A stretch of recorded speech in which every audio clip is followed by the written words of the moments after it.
네, 안녕하세요. 안녕하세요. 네, 오늘부터 환경공학 수질 파트부터죠. 수질 파트부터 이제 시작하게 될 평혜림이라고 합니다. 만나서 반갑고요. 오늘 시작하기 전에 제가 대략적으로 이제 공부하시는 방법이나 수업 진행 방법에 대해서 잠시 설명을 드리고 그 다음에 수업을 바로 진행하도록 할게요. 첫 번째로는 이제 환경공학을 준비하시러 오신 거잖아요. 그쵸? 준비하시기 지금 시작하시는 건데 어떻게 구성되어 있는지를 조금 알아두시면 도움이 되실 것 같고, 물론 공부를 시작하시기 전에 각자만의 방법으로 다 정보를 찾아보시고 어떻게 공부를 하셔야 되는지에 대해서 알아서 찾아보셨겠지만, 그래도 제가 한번 정리를 해드리고 요즘 문제가 출제가 어떻게 되는지 경향에 대해서도 잠시 말씀을 드리고요. 그 다음에 공부하는 방법, 그 다음에 수업의 진행 방식에 대해서 설명을 드리고 수업을 시작할게요. 첫 번째로는 이제 환경 쓰실 필요는 없고요. 인터넷 뒤지면 다 나오는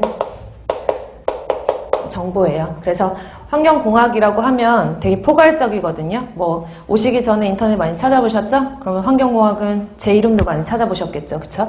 그럼 제 이름을 찾아보시면 양이 엄청 방대하다가 대부분 써 있더라고요. 그래서 수업 과정 자체가 이제 양이 많고 수업 그 회차가 좀 많기 때문에 여러분들이 아마 좀 주춤하신 분들도 계시겠지만 환경공학이 어떻게 구성되어 있는지 알고 계시면 왜 양이 방대할 수밖에 없는지에 대해서 좀 이해를 하실 수가 있거든요.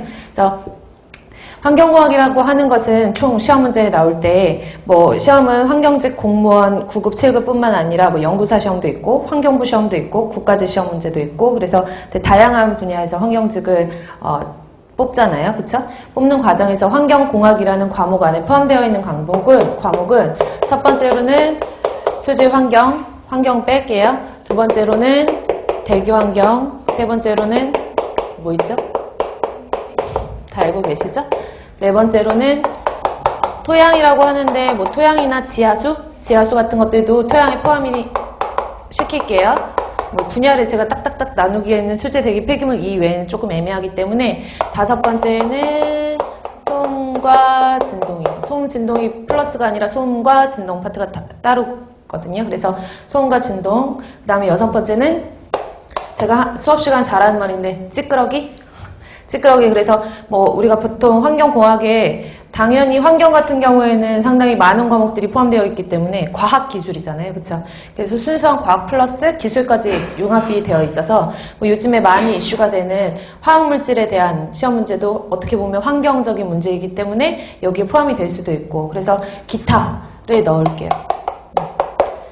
그래서 과목은 이렇게 되고요. 이제 각각의 과목마다 여러분들 환경공학 공부를 하시려면 기사나 산업기사라는 시험을 들어보셨을 거예요. 그러니까 그런 시험에 이제 과목별로 나누면, 물론 환경공학은 기사나 산업기사 시험은 아니지만 거기에 어떻게 보면 벗어날 수는 없거든요. 그래서 수질 같은 경우에는 과목이 개론, 수질오염 개론이라는 게 있고, 그 수질오염 물질들을 어떻게 처리할 것인지에 대해서 나와 있는 게 방지기술이라는 과목이에요. 그래서 방지기술, 그 다음에 수질에서는 상하수도라는 걸 배우거든요. 그래서 상하수도, 공정시험 기준,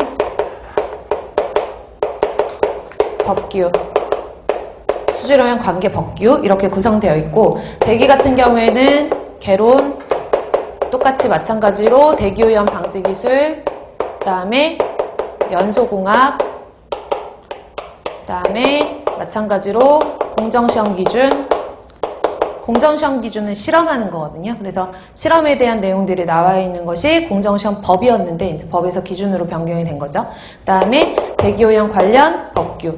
근데 여기서 법을 보시면 조금 이따 설명드리겠지만 법이 하나가 아니라 여러 개가 이제 대기 환경에 관여되어 있는 법규, 수질 환경에 관여되어 있는 법규들이 여러 가지이기 때문에 법만 해도 조금 많거든요. 양이 많고, 그 다음에 폐기물 같은 경우에도 마찬가지로 폐기물 처리 개론이라고 하고, 폐기물의 처리에 대해서 설명을 할 것이고, 그 다음에 뭐 소각, 열회수, 뭐 이런 내용에 대해서 설명을 드리고, 사실 공정시험이나 법규 같은 경우에는 폐기물 같은 경우에는 보통 시험 문제에 많이 출제가 되지 않는 편이라서 이거는 제가 이렇게 언급을 많이 하지 않을 거예요. 근데 어쨌든 폐기물도 공정시험 기준이 있고 그 다음에 관련된 법규가 있다라는 거 알고 계시면 되고요.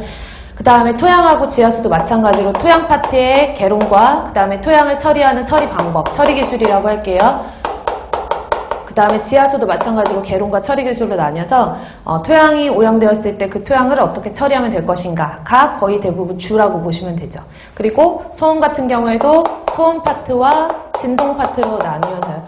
제가 이제 폐기물부터는 다 모든 기사나 산업기사 그 항목들을 다 나열한 거는 아니거든요. 그래서 대략적으로 이제 이런 식으로 구성이 되어 있다고 보시면 되고요. 제가 이거를 왜 다 알고 계시는데 썼냐 하면 시험 문제가 어떤 문제에서 출제가 되는지를 설명을 드리려고 이렇게 장황하게 썼거든요. 그리고 기타는 사실 기타에서 시험 문제 나오는 거는 한참 동안 위해성 평가에 대해서 시험 문제가 많이 출제가 됐었고, 그리고 환경 영향 평가 많이 들어보셨죠? 그런 환경 영향 평가나 정책적인 부분이 시험 문제 나올 수가 있어요. 그래서 요즘에 이슈되는 환경적인 정책이라든지 아니면 환경 이슈라든지